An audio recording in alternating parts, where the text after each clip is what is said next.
Hello friend, स्वागत है आपका हमारे चैनल RLC ट्यूटोरियल्स पे। फ्रेंड, पिछले मशीन के लेक्चर्स में हमने देखा था कि एक डीसी मशीन के कितने कंपोनेंट्स होते हैं। एक बेसिक ओवरव्यू देखा था कि कितने सारे कंपोनेंट्स होते हैं और वो किस तरह से अरेंज होते हैं। ठीक है, तो उस लेक्चर में हमने कवर किया था। कंक्लूजन निकल कर ये आया था कि आपकी डीसी मशीन में भी क्या होते हैं कि दो पार्ट ही होते हैं, एक स्टेटर पार्ट होता है और एक रोटेटर पार्ट होता है। तो डीसी मशीन में जो आपका रोटेटिंग पार्ट था, ठीक है, वो था आपका कंडक्टर्स, ठीक है, और जो स्टेटर पार्ट था वो था आपका मैग्नेटिक फील्ड, यानी जो आप मैग्नेटिक फील्ड क्रिएट कर रहे हो वो पार्ट आपका डीसी मशीन में क्या रहेगा, स्टैटिक रहेगा। और जिसमें इंड्यूस्ड ईएमएफ डेवलप्ड होगा वो वाला पार्ट क्या करेगा, रोटेशन में होगा। क्योंकि आप जानते हो कि जब दो एक मैग्नेटिक फील्ड और एक कंडक्टर और दोनों के बीच में क्या होना चाहिए, रिलेटिव मोशन होना चाहिए, तो उस कंडीशन में आपकी ईएमएफ क्या होगी, जनरेट होगी। ठीक है, तो एक्चुअल में पिछले लेक्चर में हमने बेसिक में क्या किया था कि ये एक बेसिकली एक डायग्राम आपको बनाया था और इसमें सारी चीजों को मैंने बताया था। चलिए अब हम इसके एक एक कंपोनेंट्स जो इसमें लगे हुए हैं, सारे कंपोनेंट्स को क्या करते हैं कि अलग अलग हम एक्सप्लेन करेंगे। ठीक है, तो सबसे पहले जो इसका कंपोनेंट आता है वो आता है आपका ये एक्सटर्नल बॉडी जो होती है इसकी, ठीक है, जिसे आउटर फ्रेम बोलते हो आप, या तो इसे क्या बोला जाता है, योक बोला जाता है। ठीक है, तो जब भी आप कभी मोटर देखोगे तो आपको ये योक का जो अपर सरफेस होगा वही दिखाई देगा हमेशा, उसके अंदर की कंस्ट्रक्शंस आपको नहीं दिखती। अगर किसी लेमैन को अगर बोला जाए मोटर दिखाई दे तो एक ऊपर की बॉडी ही दिखती है, यानी वही होता है आपका आउटर फ्रेम। तो अब आउटर फ्रेम की अगर बात करें तो आउटर फ्रेम का यूज क्या है, वर्क क्या है, तो पहले हम वर्क समझ लेते हैं। ठीक है, इसके बाद फिर डिसाइड करेंगे कि इसके लिए हम कौन सा मटेरियल का सिलेक्शन करें। ठीक है, तो अगर हम वर्क की बात करें इसके, देखिए आउटर फ्रेम यही है, ये रहा आपका आउटर फ्रेम, ये वाला जो पार्ट देख रहे हो ना, पट्टी। ठीक है, तो अब अगर इसके वर्क की बात करते हो आप, तो इसका वर्क क्या है, सबसे पहला वर्क तो इसका ये है कि प्रोटेक्ट द मशीन। ठीक है, ये सबसे पहला ये क्या करेगा कि प्रोटेक्ट करेगा, किसको प्रोटेक्ट करेगा, मशीन को। Protect protect machine.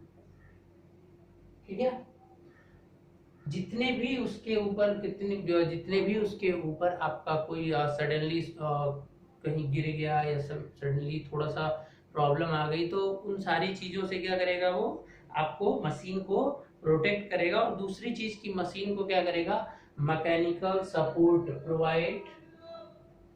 दूसरा क्या होगा आपका, provide mechanical mechanical support to machine, यानी मशीन को आपका मैकेनिकल सपोर्ट प्रोवाइड कराएगा। यानी मशीन आपकी अगर बैलेंस में रखी रहती है तो पूरा का पूरा उसका जो बेस होता है तो वो बेस क्रिएट करता है एक मशीन के डिजाइन में। ठीक है, तो और तीसरी सबसे इंपॉर्टेंट चीज जरा ध्यान से देखिएगा कि ये तो आपको समझ में भी आ जाता है, लेकिन एक तीसरा जो इसका इंपॉर्टेंट वर्क है वो ये है कि ये पोल कोर्सों को क्या करेगा, जो ये आपका पोल कोर होते हैं उनको भी सपोर्ट प्रोवाइड कराएगा। Provide support to pole core, provide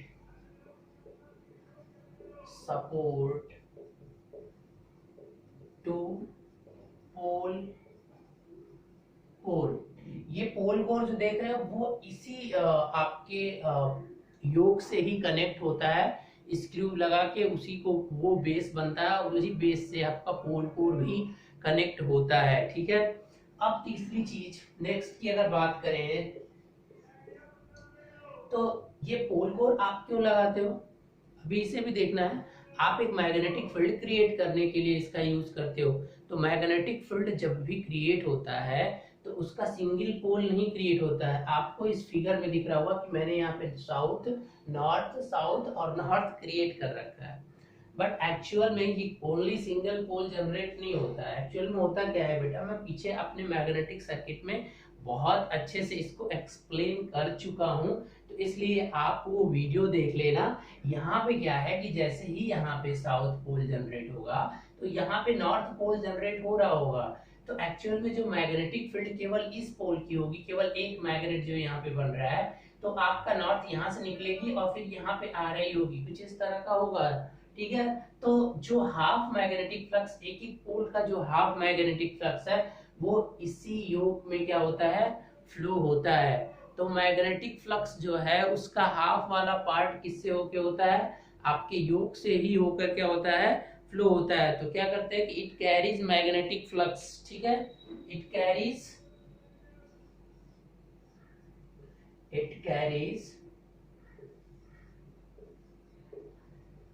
magnetic flux, मतलब जो 5/2 वाला पार्ट होगा वो आपके योग से ही होकर प्रोड्यूस होता है। तो देखिए अब एक यहाँ से एक और कंक्लूजन आता है कि if you want to use this DC machine on the with the help of a power electronics devices, it means nowadays we have only AC power supplies. Okay, if you want to run a DC motor with this AC supply, we have to require a rectifier circuit. If we use the rectifier circuit, that power electronics devices, okay, and that will sure produce the harmonics. Okay, that power electronics devices, that means rectifier, never create a pure DC. Okay, it have some harmonics. Okay, so if you creating this type of machine, and that machine is always run with the power electronics devices, and that is a large machine. If you are talking about the large machine, then what would you do? You want to made this core, this yoke also in the lamination form, यानी इसको भी आपको laminate करना पड़ेगा, यानी बहुत high frequency, यानी बहुत उस पे जनरेट हो रही है, उसको डीसी में कन्वर्ट किया जा रहा है। तो आपके योग को भी एक कंडीशन आती है कि वहां पे आपको क्या करना पड़ेगा, उसे भी पतली पतली फाइल्स में डिवाइड करना होगा, फिर उनको लेमिनेट करके और एक सॉलिड क्या बनाना पड़ेगा, आपको बेस बनाना पड़ेगा। बट जनरली ऐसा होता नहीं है। ठीक है, इतनी लार्ज मशीन अभी डीसी में रन नहीं होती हैं। ठीक है, तो अब स्मॉल मशीनें ही डीसी पे रन हो रही हैं, और वो भी पावर इलेक्ट्रॉनिक्स से ही चलती हैं। ठीक है, चलिए डीसी सप्लाई अब प्रेजेंट ट्रेंड में नहीं, स्टार्टिंग जब हुई थी हमारे पावर सप्लाई की तो वो डीसी ही थी। ठीक है, एडिशन ने किया था स्टार्ट। चलिए अब हम बात करते हैं कि ये चीज तो आपकी योग का काम समझ में आ गया कि ये योग क्या करेगा आपकी मशीन के लिए, मैकेनिकल सपोर्ट प्रोवाइड कराएगा। ठीक है, और हाफ वाला मैग्नेटिक फ्लक्स जो होगा वो भी क्रिएट कराएगा। ठीक है, और क्या करेगा, आपका बेस प्रोवाइड करा रहा है यहाँ पे, और मशीन को प्रोटेक्ट करेगा, किसी भी बाहरी चोट या बाहरी कोई भी उसे चोट लगती है तो उसे क्या करेगा, प्रोटेक्ट करेगा। तो अब बात करते हैं कि ये मटेरियल, इसके मटेरियल की सिलेक्शन करते हैं कि इसका मटेरियल कैसा होना चाहिए। तो अगर हम इसके मटेरियल की बात करें तो देखो बेटा, मटेरियल जो इसके लिए आप सेलेक्ट करोगे वो क्या होना चाहिए, एक तो बेस प्रोवाइड कराना है, सपोर्ट देना है, और ऊपर से फ्लक्स को भी फ्लक्स के लिए भी आपको क्या करना है, पाथ प्रोवाइड कराना है। तो फर्स्ट थिंग तो ये क्लियर हो गया कि अगर फ्लक्स का फ्लो अच्छे से कराना है तो आपको एक मैग्नेटिक वाला मटेरियल ही लेना पड़ेगा, यानी उसके लिए बेस्ट कौन सा है, यानी आयरन ले लीजिए। तो अब अगर स्मॉल मशीन होता है तो उसके लिए क्या कर लिया जाता है, ठीक है, अगर स्मॉल मशीन है आपके पास, स्मॉल मशीन, तो आप यूज कर लेते हो कास्ट आयरन। ठीक है, आयरन यूज कर रहे हैं क्योंकि इसकी आपकी प्रोटेक्ट भी अच्छे से करेगा। ठीक है, सॉलिड होता है। ठीक है, और स्ट्रेंथ इसकी अच्छी होती है। और क्या है कि मैग्नेटिक, फेरोमैग्नेटिक मटेरियल है ये आयरन। ठीक है, जिससे कि उसमें जो मैग्नेटिक फ्लक्स फ्लो हो रही है वो बहुत ही इजीली फ्लो होगी। ठीक है, अब हम बात करते हैं कि अगर आप लार्ज मशीन यूज कर रहे हो तो लार्ज मशीन में क्या करते हो कि आप कास्ट स्टील यूज करते हो। ठीक है, अगर आप लार्ज मशीन बना रहे हो तो उस समय आपको क्या करना पड़ेगा कि ये बेस क्रिएट करने के लिए आप, तो मैक्सिमम अगर आप एक बात करें जनरली, इंडक्शन मोटर तो आप लोगों ने देखा होगा, इंडक्शन मोटर सबके घरों में छोटे वाले होंगे, या तो 1 आवर्स पावर 2 आवर्स पावर, ये सब देखा होगा आपने। तो जरा ध्यान से देखिएगा कि उसकी जो बॉडी होती है, upper body, that is known as frame, तो वो किसकी बनी होती है? वो हमेशा आपकी देखोगे कि कास्ट आयरन ही होता है, यानी आयरन का बना होता है। बट अगर वो बहुत बड़ी मशीन होगी तो वहां पे वो आयरन से डिजाइन नहीं किए जाते हैं, वो किससे डिजाइन किए जाते हैं? वो स्टील से डिजाइन किए जाते हैं, ठीक है। तो ये भी एग्जाम में कभी छोटे छोटे क्वेश्चंस आते हैं कि युग का काम क्या होता है। और दूसरी चीज की आपको एक मशीन पढ़ रहे हो, तो आप इलेक्ट्रिकल स्टूडेंट हो, जो लोग स्टार्टिंग से पढ़ रहे हो डिप्लोमा या बीटेक, तो उनके लिए भी ये जानना बहुत ही जरूरी है कि किस तरह से एक मशीन की डिजाइन होती है, ठीक है। चलिए अब हम चलते हैं अपने दूसरे पार्ट की तरफ, और ये आपका मोस्ट इंपॉर्टेंट पार्ट होगा, क्योंकि ये अब क्रिएट करेगा, और ये भी स्टैटिक पार्ट ही है। तो अब अगर हम बात करें तो भी एक और स्टैटिक पार्ट, यानी पोल कोर और पोल सू, ठीक है, पोल कोर एंड पोल सू।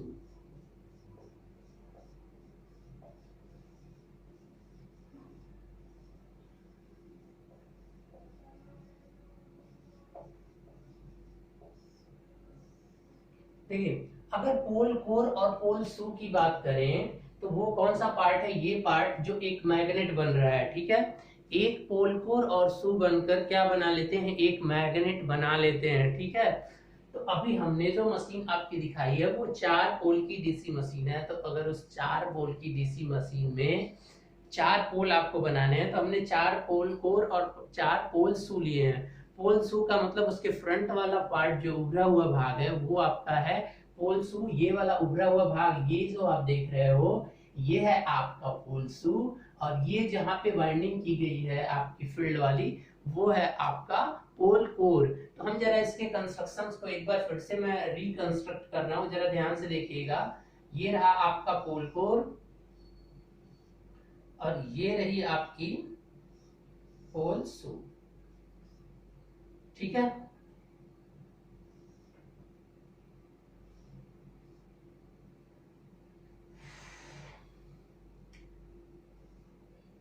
चलिए अब इसको क्या होगा कि ये लेमिनेशन का पार्ट होता है, ये लेमिनेट किया जाता है, ध्यान से देखिएगा। अब ये क्या होगी कि पतली पतली पत्तियां ऐसे एक एक पीस तो ये हो गया, सेम ऐसी ही पीस इसके पीछे, सेम ऐसी ही पीस एक इसके पीछे, पतली पतली फाइल्स, और वो सारी लेमिनेट करके बनाया जाता है। ये प्योर एक सॉलिड नहीं होता है। पहले क्या होता था कि अगर हम पहले जब मशीन डीसी बनी थी, तो डीसी सप्लाई जब हमारे पास अवेलेबल थी, तो हम क्या करते थे कि ये ऊपर वाले पार्ट को क्या कर लेते थे कि पूरा का पूरा सॉलिड बना देते थे, ठीक है। और ये नीचे वाला जो पोल सू है, इसको क्या कर देते हैं हम। अब इसकी एरिया को क्यों बढ़ा रहा हूँ यहाँ पे, अभी मैं उसका जिक्र कर दूंगा। तो पहले जब मशीन बनती थी, जब हमारे पास डीसी सप्लाई अवेलेबल थी, तो वो क्या करते थे कि इस वाले पार्ट यानी पोल सू को, सॉरी पोल कोर को हमेशा एक सॉलिड मेटल से बनाते थे, और नीचे वाले पार्ट को क्या करते थे वो लैमिनेट करते थे, यानी पतली पतली फाइल्स में। लेकिन नाउ डेज में क्या है कि पूरा का पूरा ये पार्ट क्या किया जाता है, पतली लेमिनेट किया जाता है, ठीक है। तो करना क्या है कि एक आपकी पत्ती ये हो गई, इसके पहले पीछे पत्ती लगा, इसके पीछे, और सारा का सारा क्या कर दीजिए, लेमिनेट कर दीजिए, समझ रहे हैं, ठीक है। तो लेमिनेशन क्यों किया जाता है अभी बता रहा हूं मैं आपको, ठीक है। चलिए पहले आप इसको देखिए, अब पतली पतली फाइल्स बना रहा हूँ, जरा समझने की कोशिश करिएगा। आप जिस तरह से समझिए, मतलब ये पतली पतली सारी फाइल्स है, 1 2 3 4 जितने भी बन रहे हैं। तो अब ये आपकी हो गई, okay. Now and oh sorry, this one is just denoted कि आप छोटी छोटी फाइल्स को मतलब लगाए हो, ठीक है। अब देखिए, तो अब ऐसा क्यों किया जाता है, क्योंकि आपको पता है कि जब भी आप कोई भी कोर बनाइए, तो वहां पे क्या होता है कि जब वो एसी से डील करते हैं, स्पेशली जब एसी आपकी फ्लो होती है किसी भी कोर में, और इसी पे क्या होगी, आपकी कोई वाइंडिंग लगी होगी, मतलब आप क्या करिए कि इस पे वाइंडिंग आपकी लपेटी जाएगी ऐसे, ठीक है। ध्यान से देखिएगा, ऐसे वाइंडिंग इस पे लपेटी जाएंगी इसी कोर पे, और इस वाइंडिंग को ही बोलते हैं फील्ड वाइंडिंग, या तो क्या बोलते हैं एक्साइटिंग वाइंडिंग। ठीक है, इसका काम क्या होगा, क्योंकि इसमें करंट फ्लो होगा तो इससे क्या होगा, मैग्नेटिक फील्ड क्रिएट होगा। अब इसमें जो मैग्नेटिक फील्ड होगा वो इधर आएगा। अब इधर आने के बाद से इसके एरिया को क्या किया जा रहा है, इंक्रीज किया जा रहा है। Why you increase this area? That means you creating a pole shoe.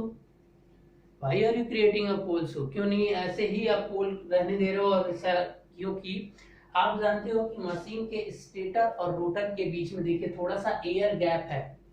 तो अगर उस एयर गैप में फ्लक्स का रिलक्टेंस जो होता है, फ्लक्स का रिलक्टेंस की बात करें तो आपको देखिए ध्यान से एक वैल्यू पता होगी। क्यों, देखिए क्वेश्चन ये आता है कि बिल्कुल क्यों ये पार्ट आप स्प्रेड करते हो, तो स्प्रेड इसलिए करते हो क्योंकि जो एयर का रिलक्टेंस अगर हम लेकर चले किसी का रिलक्टेंस, तो रिलक्टेंस इज इक्वल टू क्या होता है, 1/μ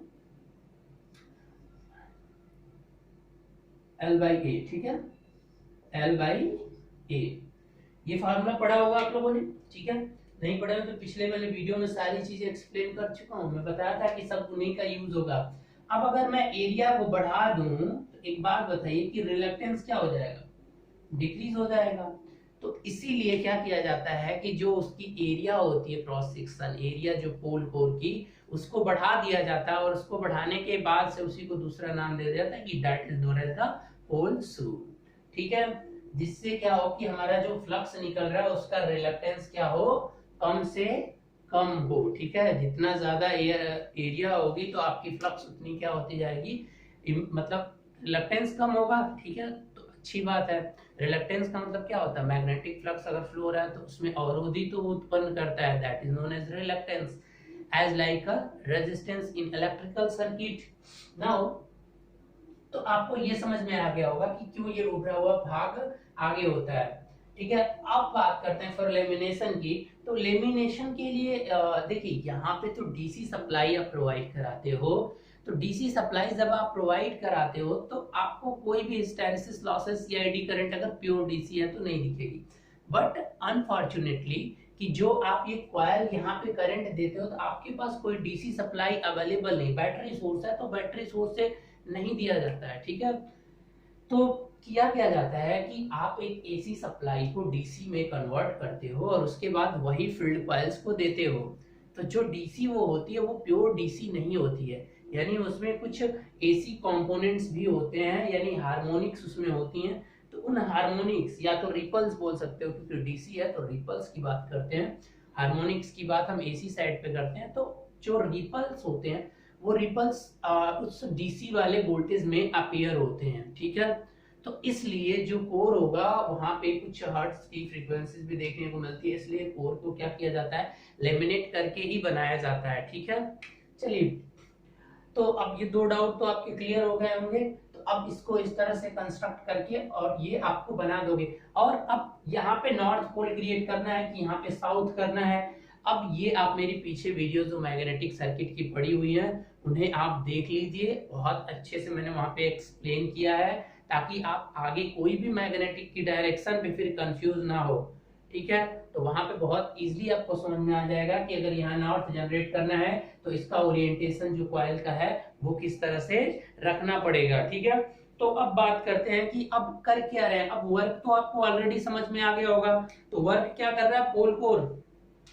ठीक है, ये आपकी क्या है, फील्ड वाइंडिंग है, ये आपका पोल शू है और एक पोल कोर है। ठीक है, ये चीजें तो आपको समझ में आ गई होंगी, नहीं आ गई तो मैं यहाँ लिख दे रहा हूं एक बार फिर से। ये है आपका पोल शू और ये है आपका पोल कोर और ये है आपका पोल वाइंडिंग, या तो इसे क्या बोलोगे आप, फील्ड वाइंडिंग, या इसी का दूसरा नाम है बेटा एक्साइटिंग कॉइल। ठीक है, फील्ड वाइंडिंग या एक्साइटिंग वाइंडिंग। ठीक है, अब बात करते हैं कि ये काम क्या करेगा। ये पता है कि एक मैग्नेट ही बनेगा, ये पूरा का पूरा कंस्ट्रक्शन एक मैग्नेट बन गया। अगर यहाँ साउथ होगा तो यहाँ नॉर्थ जनरेट हो जाएगा, यहाँ नॉर्थ होगा तो यहाँ साउथ जनरेट हो जाएगा। ठीक है, तो इस तरह से ये इलेक्ट्रोमैग्नेट बना था। तो ये पीछे मैंने इसीलिए बहुत अच्छे से आपको एक्सप्लेन किया था, मैंने बताया भी था कि मशीन में किस तरह से हम इसे इम्प्लीमेंट करेंगे, तो वहां पे मैं आपको एक्सप्लेन नहीं करूंगा, तो आप पीछे देख लेना।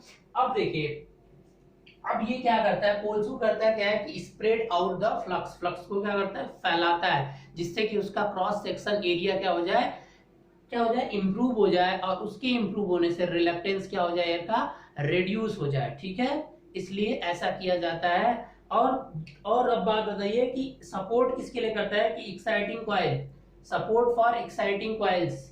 ठीक, क्या होता है कि एक्साइटिंग कॉइल के लिए सपोर्ट तो यही प्रोवाइड कराता है, इसी पे तो बाउंड किया जाता है। आप कैसे बाउंड करते होगे, देखो एक स्क्वायर फ्रेम लिया जाता है और उसमें कॉपर की वायर्स, ये भी कॉपर कॉइल से होती है, कॉपर की कॉइल्स को आप टर्न में स्क्वायर फ्रेम लीजिए और उस पे लपेटते जाइए जितने टर्न्स की आपको, जितना एमएमएफ क्रिएट करना हो। ठीक है, उसके अकॉर्डिंग आप टर्न्स को लपेट दीजिए और फिर वहां से निकालिए और लाकर उसके साथ इंसुलेशन का जो भी आपको डिसाइड करना है, इंसुलेशन मटेरियल उसके चारों तरफ लगाएंगे और फिर लाकर ये जो है इसके कोर पे क्या कर देंगे, उसको फिट कर दिया जाता है। तो ये एक कंसंट्रेटिंग बाइंडिंग होती है। ठीक है, तो इस तरह से डिजाइन किया जाता है आपका। ठीक है, चलिए अब एक और बात की, जो थिकनेस यहाँ पे की जाती है वो थिकनेस का लेमिनेशन, जो लेमिनेशन की थिकनेस होती है, थिकनेस ऑफ लेमिनेशन वो कितनी होती है,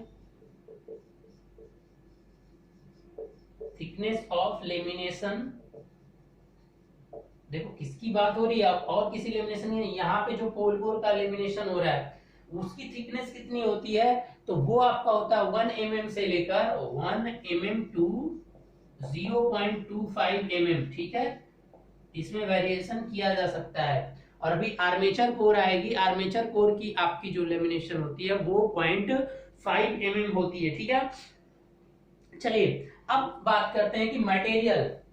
अब यहाँ पे सबसे इंपॉर्टेंट चीज कि मटेरियल का सिलेक्शन करना है।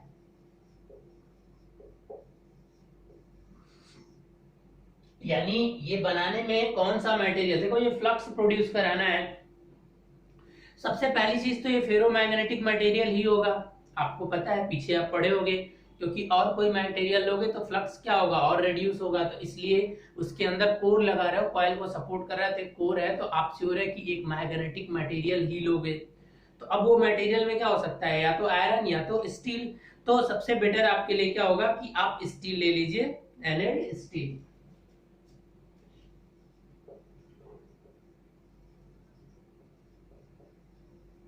ठीक है, स्टील यूज किया जाता है। ठीक है, स्टील की आपकी आयरन से भी बेटर होता है, थोड़ा कॉस्टली होता है but don't worry.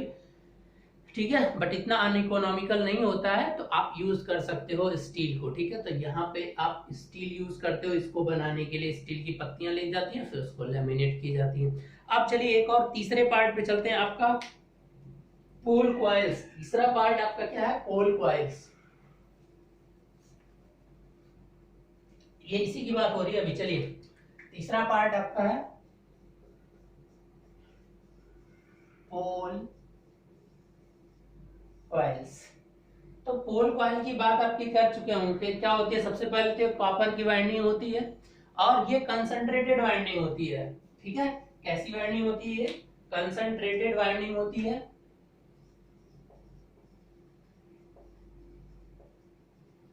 Concentrated winding होती है मतलब क्या है कि सिंपल, इसमें कोई रूल्स और रेगुलेशंस नहीं है। आप सिंपल को एक स्क्वायर फ्रेम लीजिए और उसमें कॉपर के वायर को ऐसे लपेटते जाइए लपेटते जाइए लपेटते जाइए, वहां से उठाइए और उससे एक इंसुलेशन प्रोवाइड करिए और उसके बाद पोल कोर पर ले जाकर क्या कर दीजिए, फिट कर दीजिए, दैट्स इनफ। ठीक है, आपका मैग्नेटिक फील्ड क्रिएट हो जाएगा। तो सबसे पहले ये फील्ड कॉइल यूज क्यों होती है, मैग्नेटिक फील्ड को क्रिएट करने के लिए। ठीक है, किसकी बनी होती है, कॉपर की बनी होती है, पता है आपको। अब कॉपर का जो एरिया लेना है, अब वो डिपेंड करेगा कि उसमें कितना अमाउंट ऑफ करंट फ्लो कराना है, तो उसके अकॉर्डिंग उसकी एरिया आप कवर कर लोगे। अब क्या करता है कि produce magnetic flux, simply produce magnetic flux. देखिए अब आपकी बहुत इंपॉर्टेंट चीज क्लियर हो गई कि आपने अपने मशीन में एक मैग्नेटिक फील्ड को प्रोड्यूस कर दिया। यानी अब क्या करना है कि एक कंडक्टर रखना है और आपने डिसाइड भी कर लिया कि ये मैग्नेटिक फील्ड जो मेरा है वो स्टेटर पार्ट है। तो अब आपको कंडक्टर्स लेने हैं और उन कंडक्टर को रोटेट कराना है, that is known as your rotator, sorry that is known as rotor. ठीक है, तो तो अब वो रोटर क्या होगा कि यहाँ पे आर्मेचर जो होगा वो रोटर का काम करेगा, यानी ये वाला पार्ट पूरा रोटेट करेगा and that is known as the armature. अब उसके लिए भी वाइंडिंग की जाएगी, और जब भी कभी वाइंडिंग होगी तो वो कहाँ पे होगी, एक कोर पे होगी, और कोर के लिए भी बेस होगा, वो होगा सॉफ्ट। सॉफ्ट के ऊपर आपकी लगेगी आपकी आर्मेचर कोर, और आर्मेचर कोर पे आर्मेचर वाइंडिंग होगी, और उसके बाद फिर वो कम्यूटेटर से चेंज होगा और फिर ब्रशेस से करंट को कलेक्ट किया जाएगा। ठीक है, तो अब इस वीडियो में इतना ही। आपने स्टैटिक वाले पार्ट को हमने इस वीडियो में कवर किया। अब जो आपका रोटेटिंग पार्ट है यहाँ पे, ठीक है, यानी जो कंडक्टर्स या जो आर्मेचर बोलते हैं, वो मैं अगली वीडियो में आपको कवर कर दूंगा। ठीक है, तो एक एक कंपोनेंट्स, यहाँ पे 3 कंपोनेंट को ही मैंने एक्सप्लेन किया, तो इनके कंपोनेंट के बारे में आई होप आपको समझ में आ गया होगा। और वीडियो अगर समझ में आ रहा है तो ज्यादा से ज्यादा प्लीज शेयर करते रहिए और लाइक करिए और कमेंट करते रहिए, ताकि हमारा भी मनोबल क्या हो, बढ़ता रहे। Okay guys, thank you.